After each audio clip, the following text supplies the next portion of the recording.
everyone, this is Valerie again. Welcome back to my channel.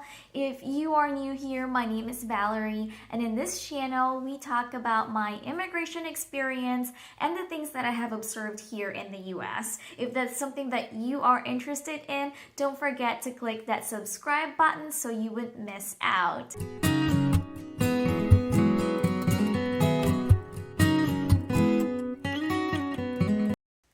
Alrighty, let's get started.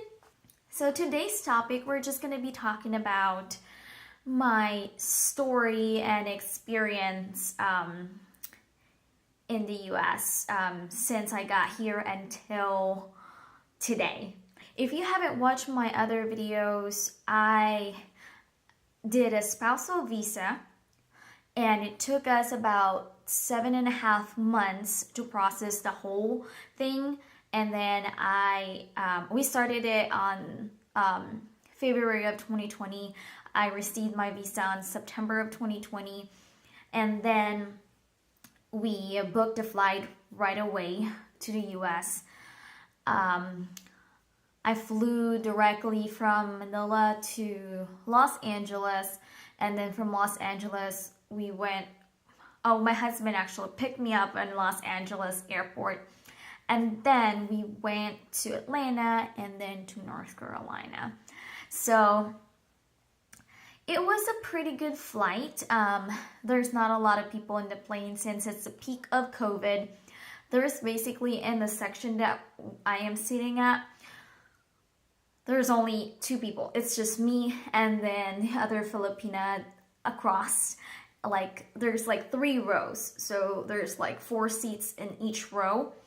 And yeah, it was all empty. So it was a pretty good flight, I would say, because it's a very long flight. It's 13 hours.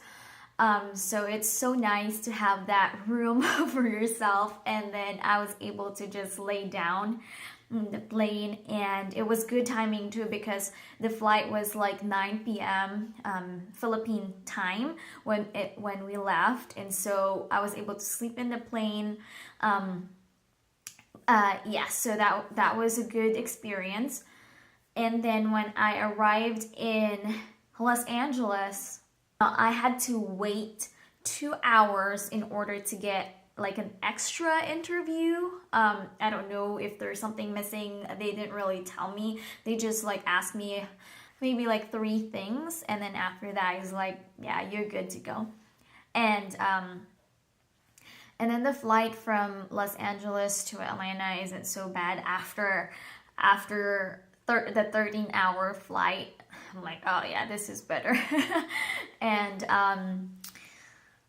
when I got here in North Carolina, it was fall season, and of course for me, for a Filipina coming from a tropical country, it was really cold when I got here. And so good thing I have a hoodie, because if you didn't know, my story is that I didn't have my stuff with me. I don't have my luggage with me and all that because I have to hurry and book a flight to the US because of the restrictions in flights between Manila and Iloilo, where I came from. So we're afraid that if I go back to Iloilo City, they will stop the flights going to Manila and I won't be able to fly to the US and my visa will expire and all that. So I only had my backpack when I went to the US. And so up until now, my suitcase is probably still at home in Iloilo City, all packed up. So after 3 years, so I've been living here in the US for 3 years. So that was my story. So when I got here, I have basically maybe 3 t-shirts, maybe 2 jeans. I can't remember, but yeah, not a lot. And because of that, I also wasn't able to say goodbye to my family. My mom was with me at that time when I when I did my interview and all that in Manila, she was with me, but then she has to go home to Iloilo, and she's the only person that I was able to say goodbye to. I wasn't really able to say goodbye to everybody else because I wasn't expecting that. I didn't think that I would like go straight to the US from Manila, and I didn't know that I won't be able to say goodbye or go back to, oh no, hold on. Oh.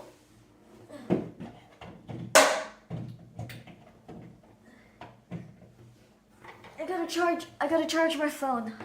Hold on just a second. Don't die on me. Okay, we're safe. Okay.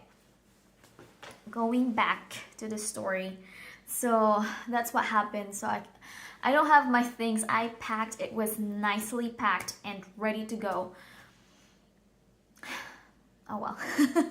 So when I came, it was fall season, so I was able to see the leaves turning and everything. It was just fascinating.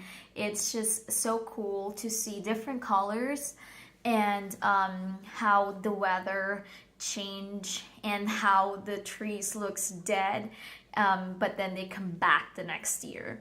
So that was a very cool experience. I mean, right now it is October, so it's also fall season. It's really pretty. I think the trees are already about done. So I had my first Thanksgiving in the US. Here in the US, Thanksgiving is a very big celebration, holiday celebration. Most places are going to be closed, and they have a lot of different dishes that's specifically for that holiday. So I was able to experience that. And then also on like November, like the last week of November 2020, I've experienced my first snow. I was so excited. I think my husband closed the store that day, so he wasn't there, but I was so excited. I opened the door, I walked out, and I see all these snowflakes. And then I could not sleep, and finally, like, I don't know, like 4 or 5 in the morning, I woke up. I'm like, oh my gosh, and I opened the door. I'm like, oh my gosh, look at all the snow. I was so excited. And so that was my first snow. But on December of 2020, the same year, Christmas Eve, it was the most beautiful Christmas Eve ever because the snow was just so great. It was so thick. It was amazing. I mean, it was cold, but it was awesome. It was just different. Yeah. So that was a really good memory for me. And also that year 2020 is that year 2020 was our first wedding anniversary, so that was also a good time for us both, that we finally get to be together after waiting for well, not a long time. We are very blessed of the amount of time that we waited for a visa. I know there's other people that takes longer to get approved for visa, and we're just so happy and blessed that we were able to complete the process for 7.5 months. Other people waited like 2 years, and so it was great to be together again. So I'll be praying for everybody. I know it's really hard. I have been there, but I know that you can do it. So going back to November, I forgot to mention, but I did receive my green card in November. So September, October. So like 2 months after I got here in the US, I got my green card in November of 2020. And I think following that, after the green card, they also sent me my social security number. All right, so that was my experience in 2020. But before we move on to the next year, I told my husband I do want to work, and we have planned that, yeah, I'll be working, but we don't really know what kind of job I should be applying for. I had a degree in finance management, but I don't have any experience because I graduated in 2019, and then really I worked in one of the property management in the Philippines for a few months, and then we got married, so I don't really have like a proper job experience. So I'm kind of hesitant in like applying in that area because I am not sure if they're gonna accept me. But then my husband was like, oh yeah, how about we try, because he works at a pharmacy.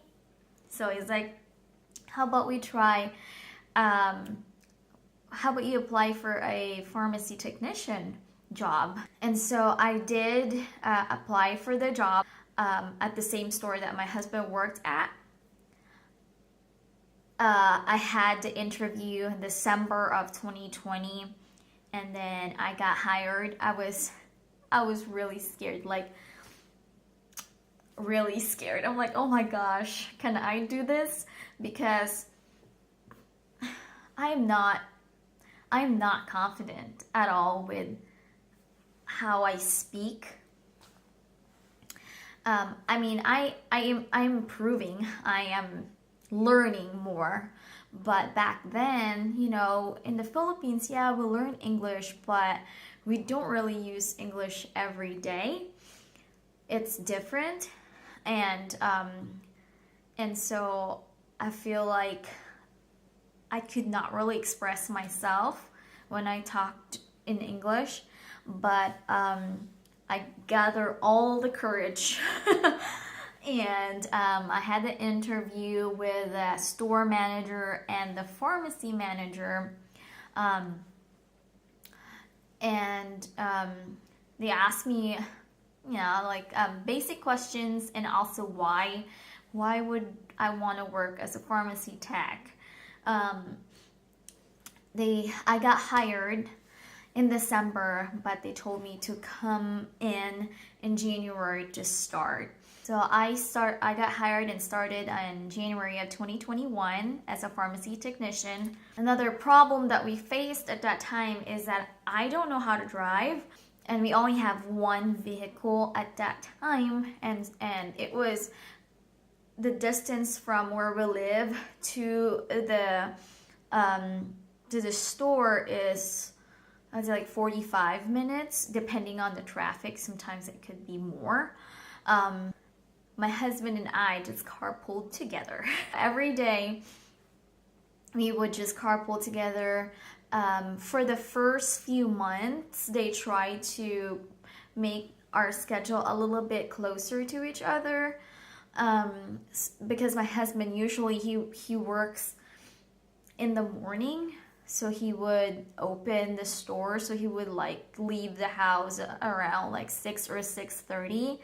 And the pharmacy, so the store is it's one building, but the store is separate from the pharmacy. So the pharmacy opens at 9 and closes at 9, and the store opens at 8 and closes at 10. So my husband gets there at 7:30 to get everything ready. And then for me, if it's earlier shift, for me it'll be 9 to 5:30. So I have to wake up the same time as him so we can go to work together. And so sometimes I would just end up sleeping in the truck for a few hours until my shift. And so it was hard, because then after a couple of months, they finally have to change the schedule to where I have to close and I have to work middle shift and stuff like that. So then I end up, my husband will be going to work at 6:30. I go with him, but then I close. So my shift starts 12:30 to 9. So then we end up waiting for each other for like 5 hours. So I'll be waiting in the truck for 5 hours in the morning, go to work, and then my husband, after he leaves work, help to wait for me for another 5 hours. So it was tough for our schedule. I feel like we didn't really have the day. Like, it's just a very long day for both of us. So that's what happened on that first year. We didn't have an extra vehicle. We only have one, so we have to carpool every time. And also, going back to pharmacy, I have no idea. I have no healthcare experience. I have basic knowledge of healthcare, but nothing pharmacy related really, because the pharmacy in the Philippines is different from the pharmacy here in the US. And so before my interview and all that, I had to do research, and I watched YouTube videos of what a pharmacy technician does. It helped a little bit, but you can't really explain it until you are doing it. So my first day, they trained me. I started counting, so I count the pills. So they'll have this tray, and they'll have a spatula, like a little spatula, and then you count the pills because they come in big bottles, and then they count it by hand. And so that's the difference between, I think, the US and the Philippines, because I think in the Philippines, they're all in like dose packs. They're already packaged, and so you just have to cut it and put it in a bag, and you can go ahead and give it to the patient. But here, most of their drugs are in bottles. So, yeah, so then they showed me how to do that on my first day of a training, and then I had to learn how to type prescriptions. They would send it through electronic, or they can give a hard copy to the patient, and the patient will drop it off at the pharmacy, or they can call through the phone or fax it over to the pharmacy. So there's like 4 different ways of getting prescriptions in from the doctor's office. So I've learned all that. And I did some typing. You have to type, if it's electronic or whatever form it is, you have to type the prescription in the system. And then the one thing that I was really, really afraid of is answering phones. Man, it was really hard.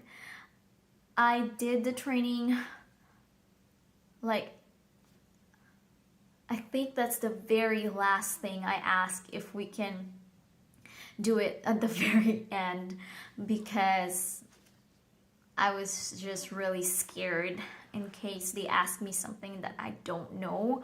And I could not pronounce any of the medication name.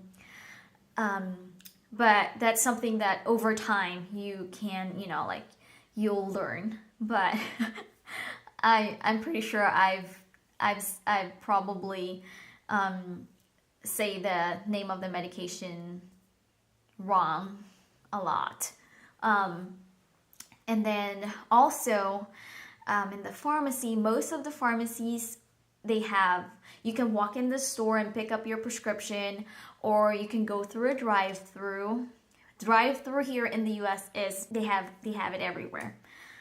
It's a big thing because everybody's in a hurry. If they can just get their food or medication quickly, then it's convenient for them. So another thing that I have faced is the accent. In North Carolina, they have this, well, not just in North Carolina, other part of the US too, like South Carolina. Like every state, they have different accents. So they call it here in the North Carolina, they call it Southern accent. And it was really hard for me to understand, like really hard. So when they pick up the prescription, you're supposed to ask, all right, you're picking up, what's your name? And then if you don't know, if you can't get the name, I would ask the date of birth instead. So what's your date of birth? And sometimes if I say birthday, they give me their name because I guess it sounds like first name. So then I have to say date of birth. And I just could not get either of them. And so I'm like, oh my gosh, it is really horrible, especially in the drive-through because they're speaking through a microphone outside, and sometimes it sounds like, you know, like they're whispering, or it's just, I can't, like, my name is Smash Smash. I don't know what you said. So sometimes I just stand there, I'm like, oh my gosh, let's see if I can come up with what he just said. So it was really difficult for me. So that was one of the challenges. Other than the prescription or the medication names, also the people with their accent. Oh, and another thing is I'm so new in the US. I haven't really able to talk to a lot of people because it's been like what, September, October, November, December. It's just been 3 months since I got there, and I already got a job, so I didn't really get to like meet a lot of people and like talk to people, and so I didn't really have the practice just yet until I got into that job. Actually, having that job really helped me a lot.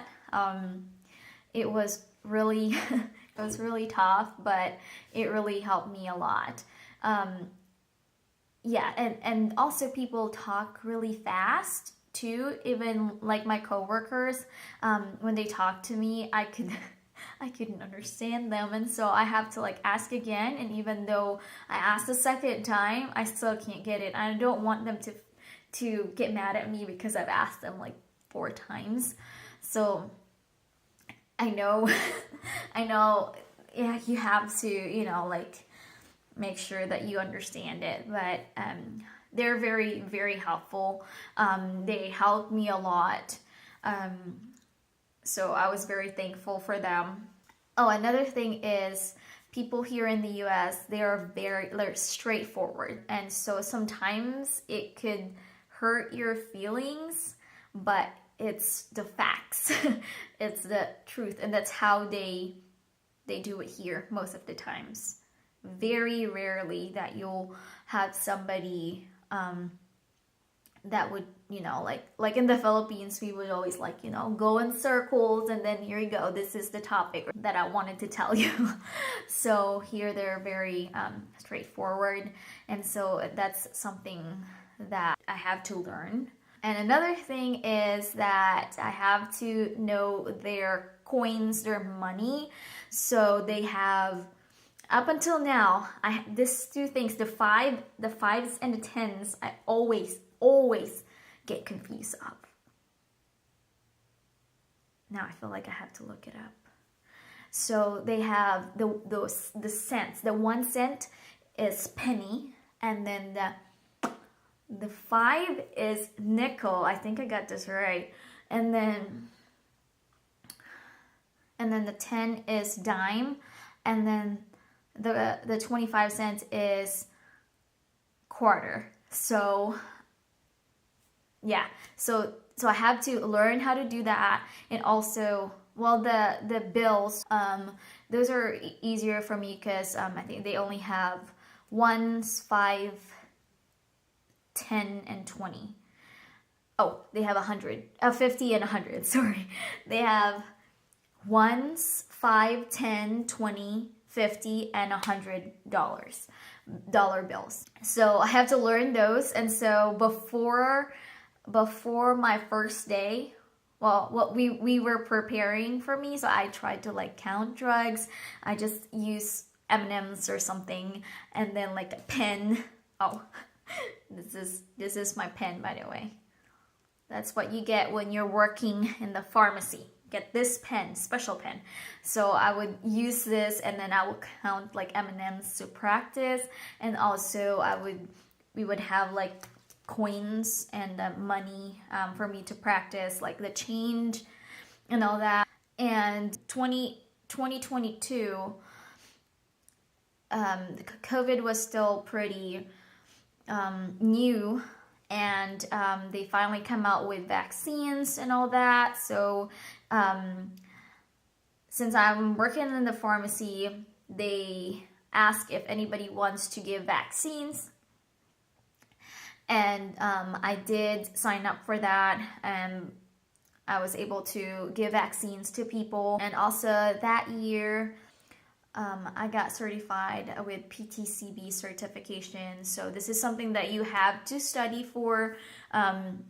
You'll get a raise if you at least most pharmacy, I think, would give you a raise if you get this certificate.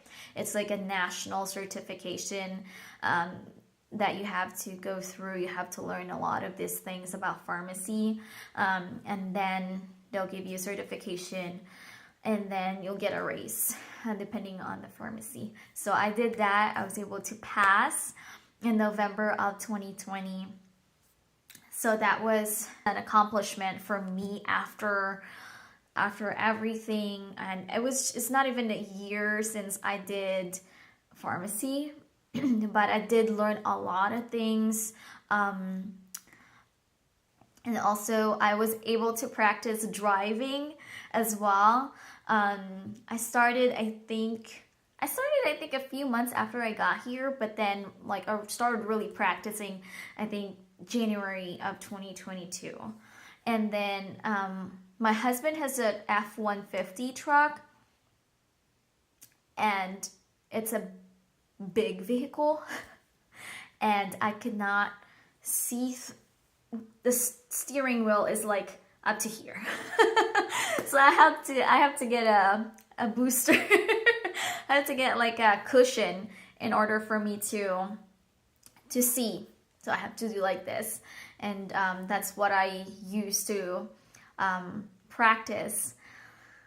It was actually a good thing that I started practicing how to drive using a bigger vehicle. So then when I got my car, I was able to really like, oh, this is nice. It's easier. So that will be the next part of this video. So stay tuned. We're gonna have a part 2 of my story about what happened to me when I first got here in the US. If you guys have any questions on any parts of this video, let me know in the comments section below. Don't forget to click the like button and also subscribe in my channel. Thank you all so much for subscribing, and thank you so much for letting me know about your visa immigration, and congratulations to those who got their visa and to those who got their interview schedule. And for those that are still waiting, just hang in there. You can do this. See you next time.